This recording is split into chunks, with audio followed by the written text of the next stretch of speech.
Hello there. We are now on part 12 of my Silver Solstice series, which is an analysis of my most recent channeled video entitled Rainbow Portal, Silver Ray and the Two Worlds Split, Winter Solstice 2017. So this is part 12. Yet to access the silver aspect, to weave the silver thread that allows you to sustain the energy of the new earth and the rainbow code, one cannot run away or bury one's head in the sand. One cannot turn from the third dimension. One cannot ignore the plight of the old earth. The trials, the tribulations, and the apocalyptic energy that is so evident within your month of December 2017 must be experienced yet not experienced, if you will. It is the energy of being of the world but not in it that you are looking at here. You walk amongst the peoples of the old world encased within the rainbow code of the rainbow reality bubble that holds the energetic of the new earth. You walk amongst the people as the Christed one did and does, for you are the Christed one, and you honour all those who have walked this path before you, the path of the Christ. So that's the next section. So yet to access the silver aspect, to weave the silver thread that allows you to sustain the energy of the new earth. So the 9 are talking about what you must do to be able to access this silver aspect, the aspect that creates sustainability for the new earth in the 5th dimension, which I've discussed in previous parts. And the rainbow code being the crystalline DNA formation, the new formation that's coming online as we move from a carbon-based molecule to a crystalline-based molecule, the actual code within that structure that is coming online this month, December 2017, starting around the 3rd of December into this rainbow light portal, and with a spike of energy creating a stargate on the winter solstice, which is the 21st of December 2012, or the summer solstice, depending where you are in the world. One cannot run away or bury one's head in the sand. So I've already discussed that. In fact, the 9 mention running away and burying one's head in the sand a few times in this channeling. So it's obviously quite an important one to take note of, but that has been discussed in previous parts. One cannot turn from the 3rd dimension. Again, that's been discussed in previous parts. One cannot ignore the plight of the old earth. So this is really addressing individuals who are concentrating very much on their own spirituality, their own ascension process, and just ignore what's going on in the old earth. And now this isn't necessarily done because they are not compassionate people.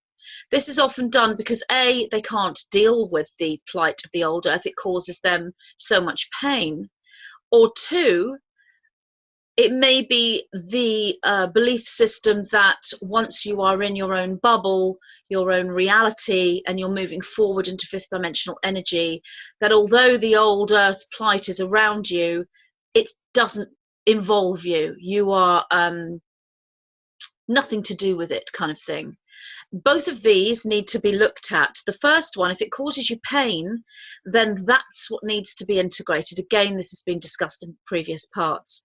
If it's you that feels that it's nothing to do with you, it's like your problem, you deal with it, you caused it, you deal with it, that I can understand, that way of thinking, but that is a way of thinking that takes you away from unity into separation, because in that perspective you are assuming that those individuals or structures or places or whatever energy they may be, you are assuming that it's their problem, they should deal with it, suggests that they're not you. Now, I know that that's the correct perspective within the 3rd dimension, but when you are looking at a unified energy and you are wanting to move into the new earth in the 5th dimension, one must embrace the perspective that they are you. Therefore, you can't leave any part of yourself behind. You don't want to separate parts of yourself and leave them there while you're here when they are you. So that's a perspective to be embraced if you are moving into the new earth.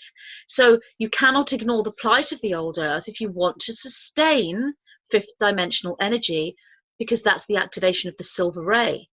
And the silver ray will not activate in its fullest entirety for you if there is turning away from, burying one's head in the sand, ignoring, etc. The trials, the tribulations, and the apocalyptic energy, which I've already previously discussed in other parts, that is so evident within your month of December 2017. So they're saying here that these trials and tribulations and apocalyptic energies of the third dimension is so evident within your month of December 2017. So this month, all of this is evident. So we are seeing some change in this month of December, leading up to the winter solstice. We are seeing these trials, tribulations, and apocalyptic energies now. Must be experienced yet not experienced. So these trials, tribulations, and apocalyptic energies need to be experienced, but not experienced. So what this means, and the nine have said afterwards, if you will. Now, I've had a few people write to me that don't like the fact that within these channelings, the nines say, if you will, quite a lot. I've had people say it really annoys them. They're really irritated by it. Okay, so I can understand that. If you will is really a small statement just to let you know that what's been said prior to them saying, if you will, is metaphor. Now, the people who are irritated by the constant, if you will, are probably fully aware it's metaphor. They don't need to hear, if you will. They know it's metaphor. And that's great.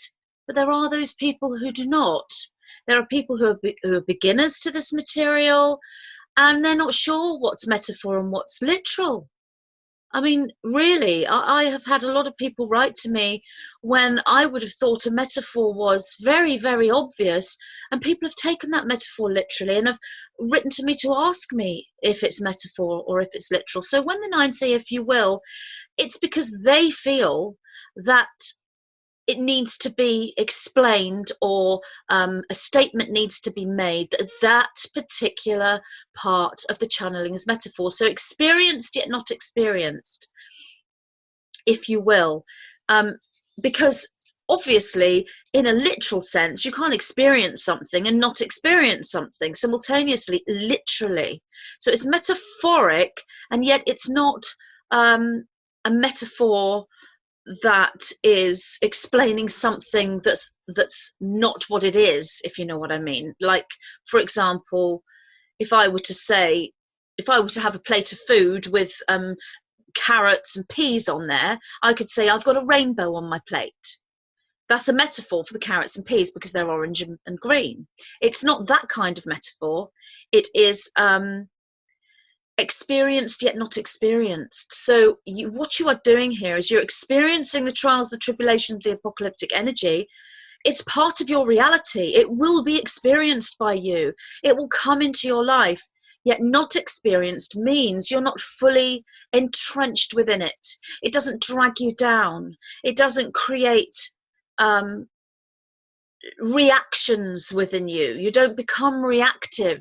You are reactive in a compassionate sense, but you aren't going to be reactive in a negative sense that's going to affect your reality and your ascension process.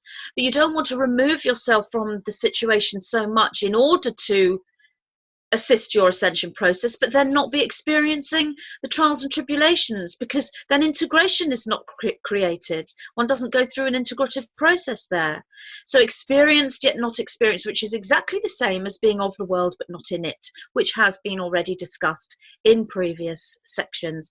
So I'm going to try and get through this as quickly as I can now, as we're getting towards the end of this transmission, the channeling, and I won't keep going over old ground. If you will, so I've explained what that means. It is the energy of being of the world but not in it, which I just said, so I've explained that you are looking for here.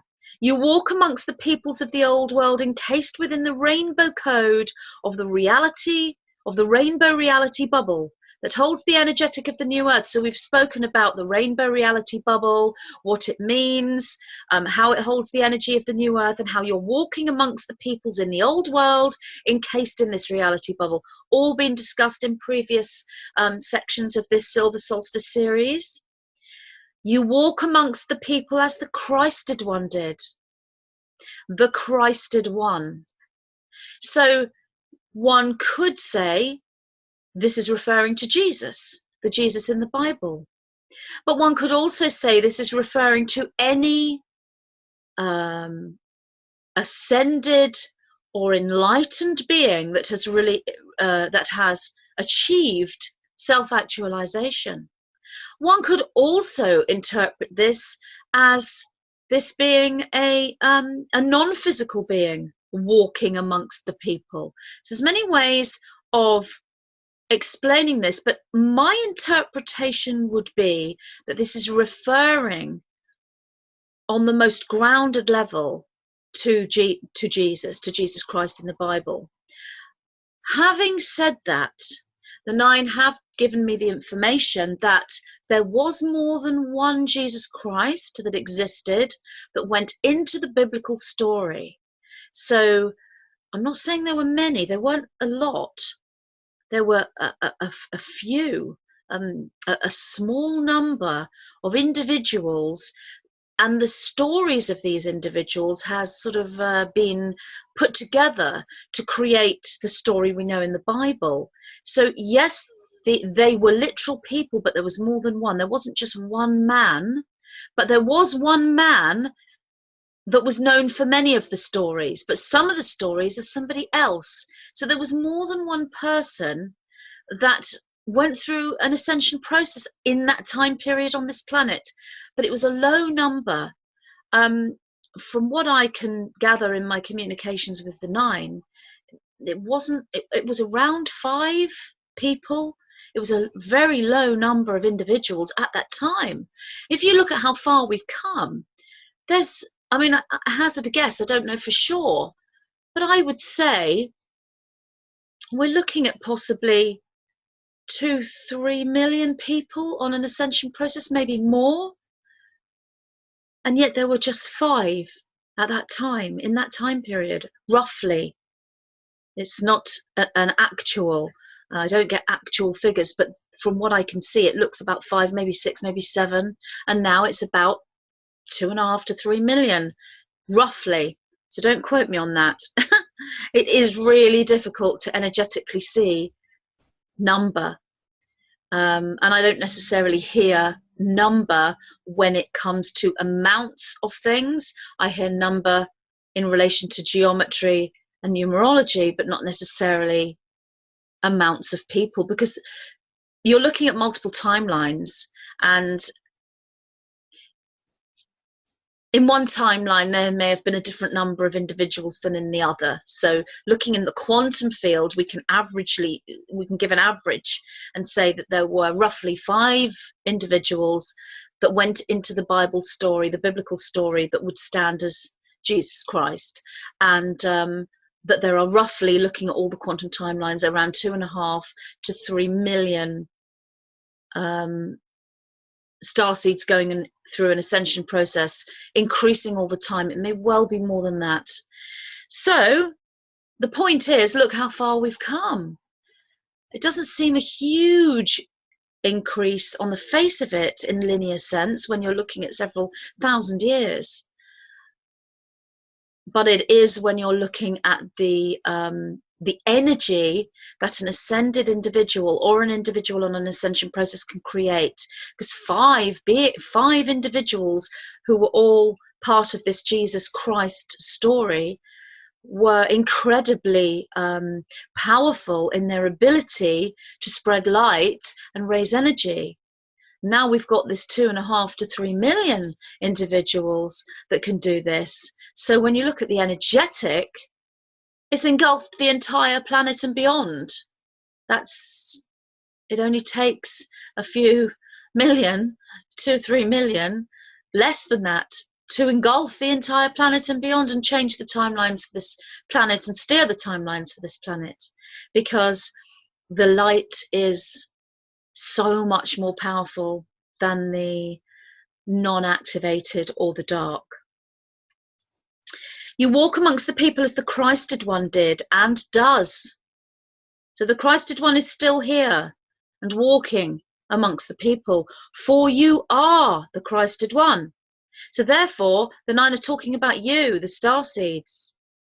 So in my original analysis of the Christed One, it's not just referring to Jesus Christ, it's referring to anyone who has reached an ascension process. So in that respect, there are more than 5. I'm looking at 5 specific individuals that went into the biblical story of Jesus Christ. But actual ascended individuals, individuals that have reached enlightenment and ascension and self-actualization, is far, far more. Again, it's hazard a guess, but certainly several thousand throughout history, possibly more than that. So the 9 are referring to the ascended individuals in the past that have gone through an ascension process, and the individuals that are here now going through an ascension process, which is you. You walk amongst the people as the Christed One did and does, for you are the Christed One. So that's you. And you honor all those who have walked this path before you, the path of the Christ. So your journey, your ascension journey, your enlightenment journey, honors all those who have walked before you, who've been on this same path. You are honoring them by doing this, because they were here to teach this. They were here to deliver information to you, and for you to have received that information, even if it's thousands of years later, and be understanding and following.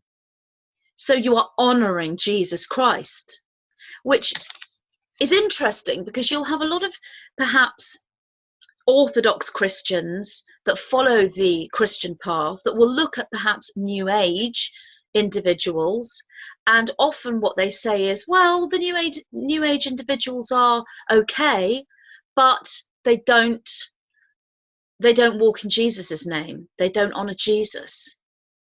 And obviously one can see that that's absolutely not the case. Any individual who's walked the path of the Christ, including Jesus, or however many individuals there were that went into the biblical story of Jesus, we are honoring them all the time. There are other individuals who would look at the New Age community and say they are not following any genuine path at all, because it's outside of Christianity, therefore it's dark. That's a whole other issue. And then the whole question of New Age in itself is another topic for discussion, because it's a label that doesn't necessarily fit many people who are on an ascension path, who are following the truther community, the science community, following science, following extraterrestrial truths, and they don't necessarily would consider them New Age. I guess my material would fall into that category simply by virtue that I am channeling, in inverted commas, and channeling is typically New Age. So I would fall into that. But there are many misconceptions with these labels. But as you can see, anyone following this path is honoring those that came before and walked the same path, the path of the Christ. So we honor every ascended master that's ever lived, including our own ancestors and our own past life incarnations. So you stand and see before you and experience the energies of the trials and tribulations and apocalyptic presentations. Yet you wear your rainbow code like a suit of armor. You hold compassion for those experiencing these shifts in such a dramatic way, and you are able to catch them when they fall and pass your energy of healing light to them. Yet you stand in joy. You stand in joy. Why? Because you live within the 5th dimension. You live upon the new earth, and this is wherever you are and wherever you may be. And the 5th dimension and the new earth are joy itself.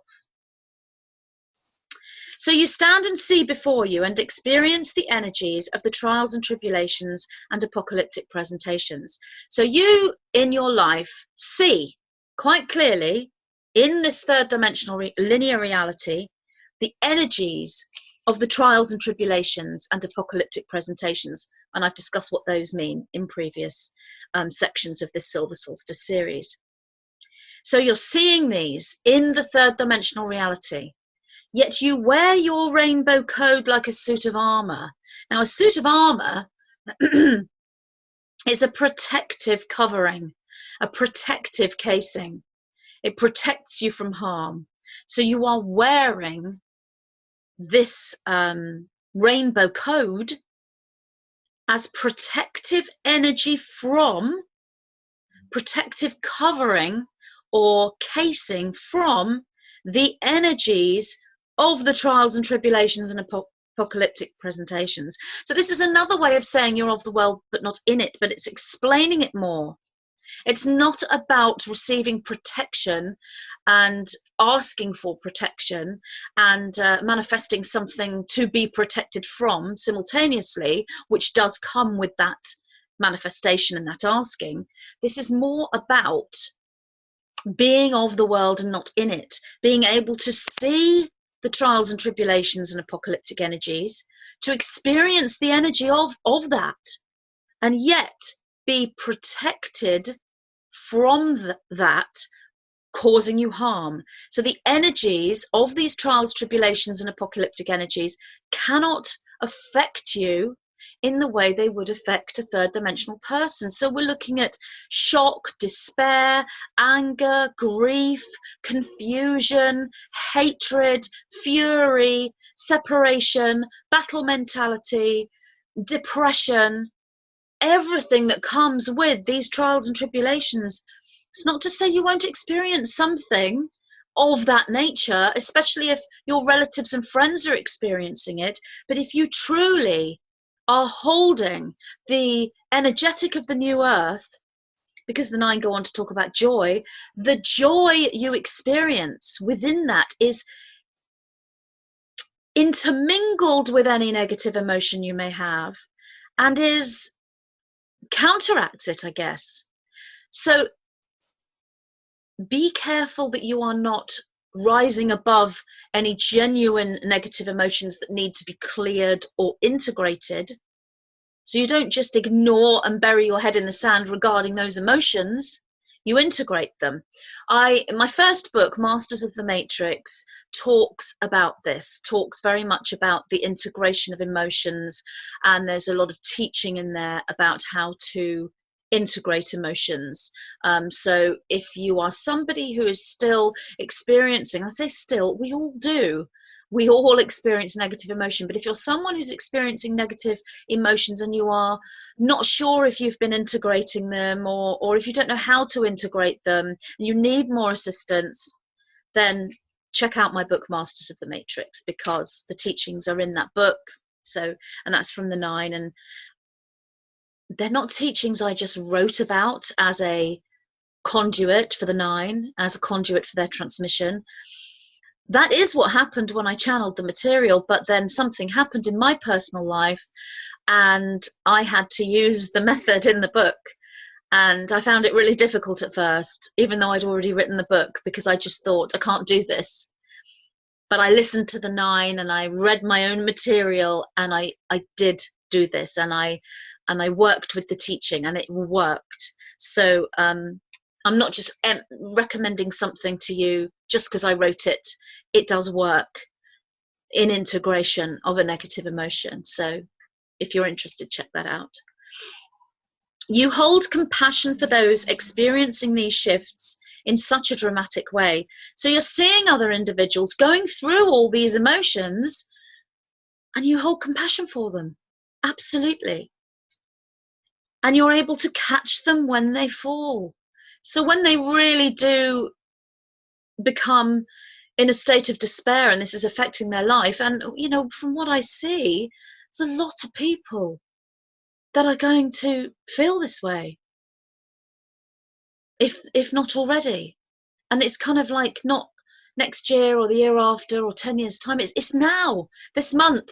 The people we love are going to be feeling this way because of this third dimensional shift and collapse of this system. So we catch them when they fall. We're there for them. We're there to make sure, yes, they're going to fall with these emotions, but they're not just going to fall flat on their faces on the floor.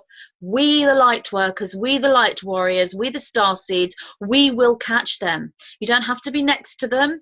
You don't have to know them really, really well. This can be done through our work, through videos, through books, through healing, through music, through art, through whatever it may be.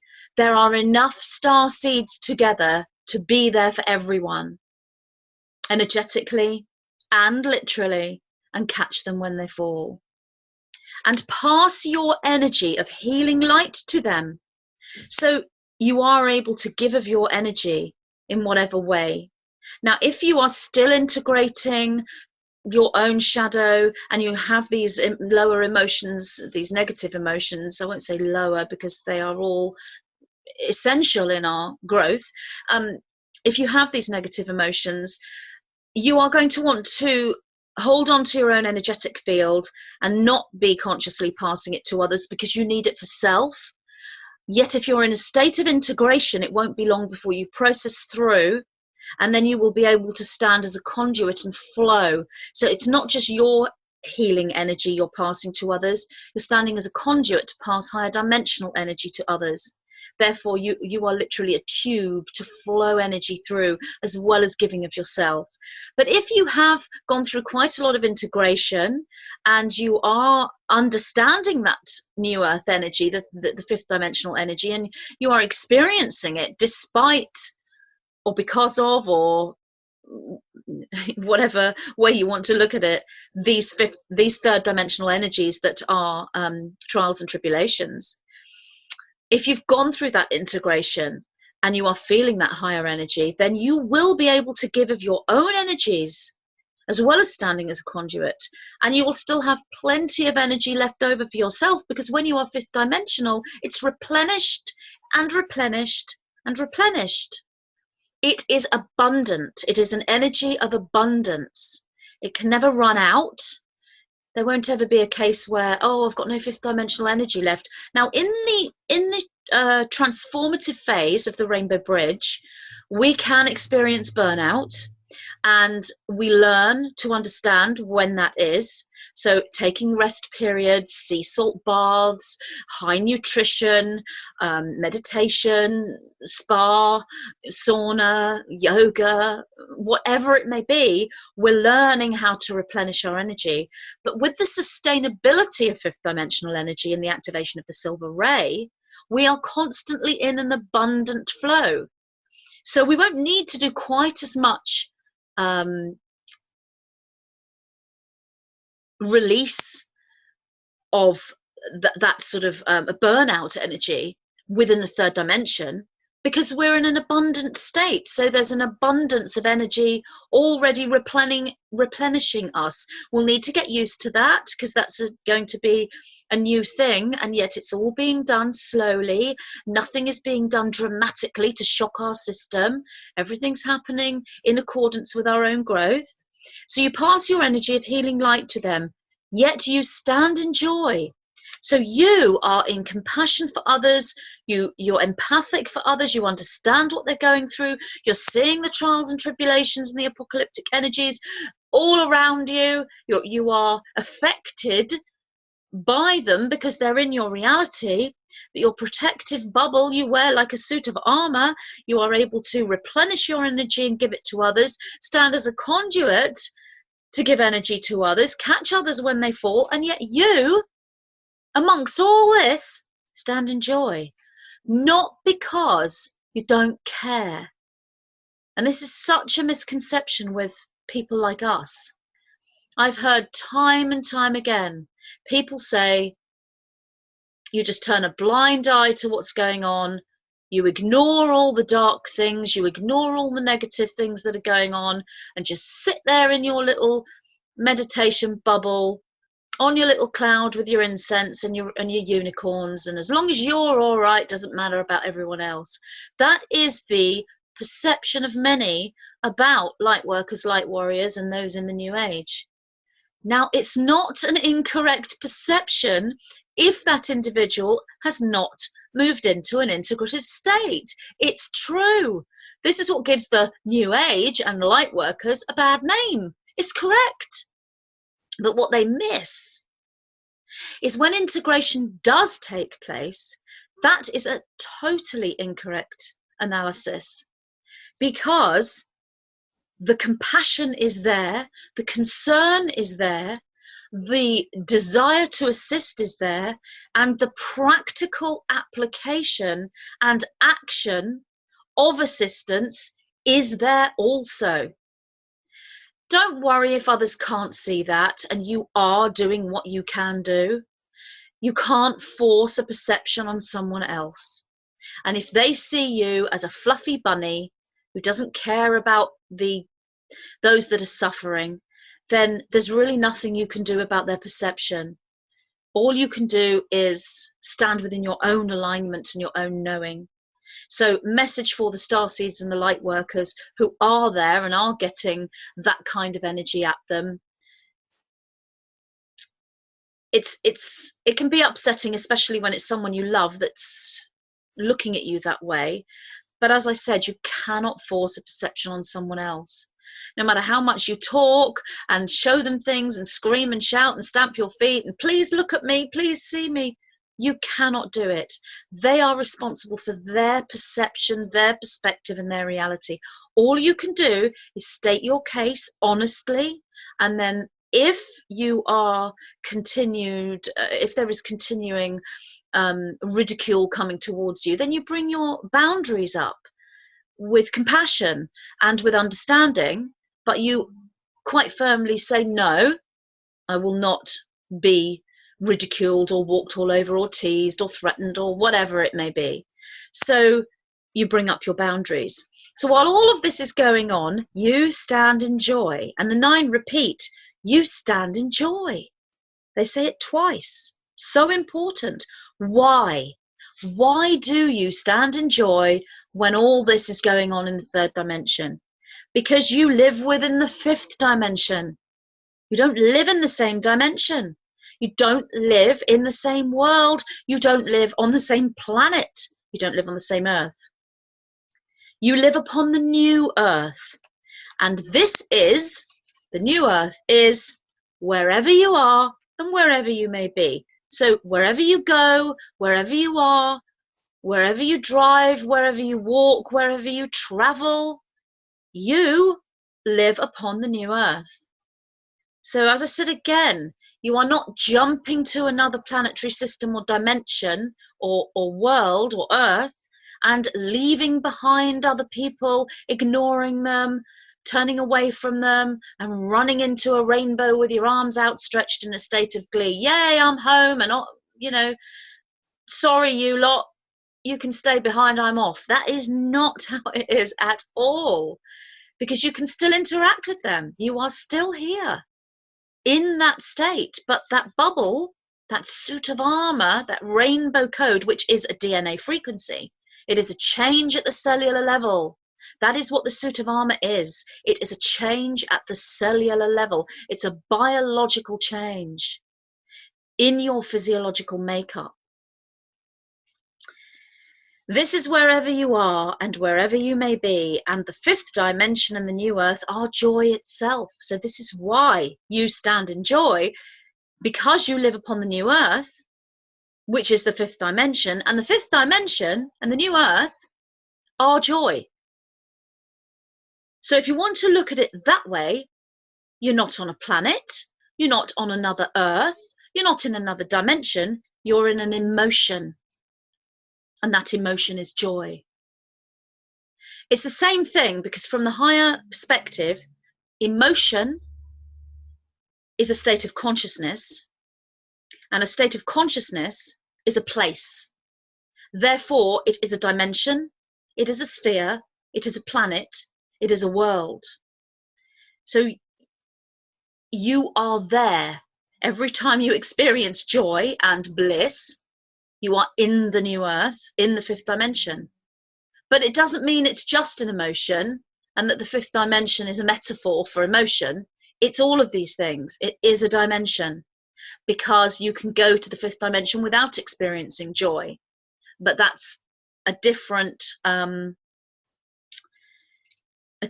fifth dimension, so difficult to explain. But the metaphor the nine show me are parallel splits.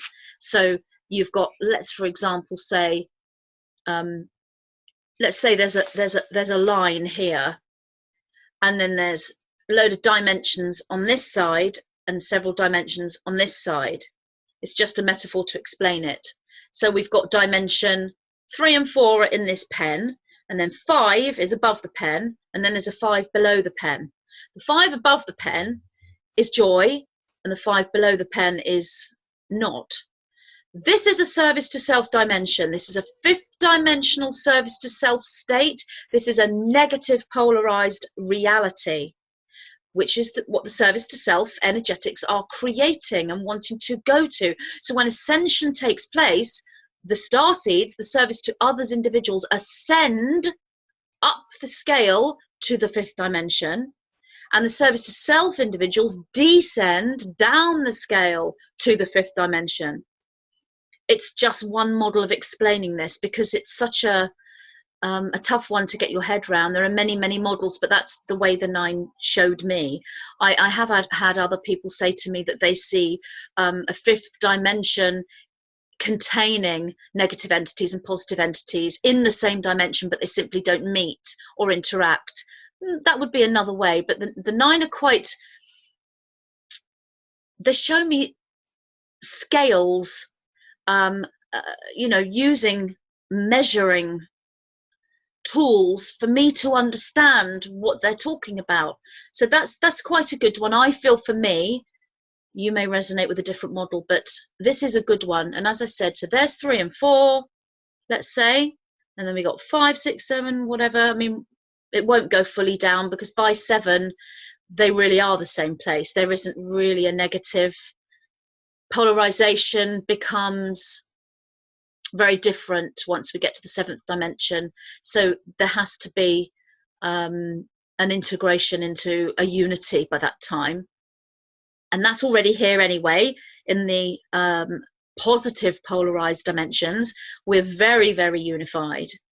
So that's a good one. 3 and 4 here, 5 and 6 there, 5 and 6 there. And we are going into an ascension process upwards, into a raise of the emotional scale into joy and bliss, which creates a code within us. It's joy and bliss are codes. They are DNA code formations, codons. They are molecular structures. I'm going to finish part 12 there. Thank you so much for listening to part 12, and I will be back soon with more. So take care. Have a lovely day. Bye.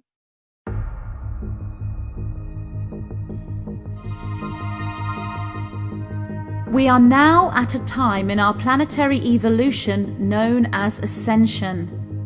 Those individuals we can call star seeds are currently in their millions and are collectively going through this awakening process. In this book, the 9 bring forward memory triggers designed to act as a catalyst into the awakening process. They present a model of working with the individualized matrix field, known also as the Merkaba, through matrix architecture, Merkaba magic, and the golden triad of Ascension, presenting an in-depth analysis and explanation of the twin flame consciousness and how this relates to the Ascension, as well as providing triggers to the collective memory experience known as Atlantis. This transmission is designed to trigger your multidimensional memory as you begin the construction of the Merkaba matrix and embrace the inner archetype of the architect. The triggers contained within this material are there to assist you in accessing the codes for the new formation of the original crystalline DNA matrix. I, Magenta Pixie, am so happy to present this transmission to you from the White-Winged Collective Consciousness of 9. Divine Architecture, and the Starseed template.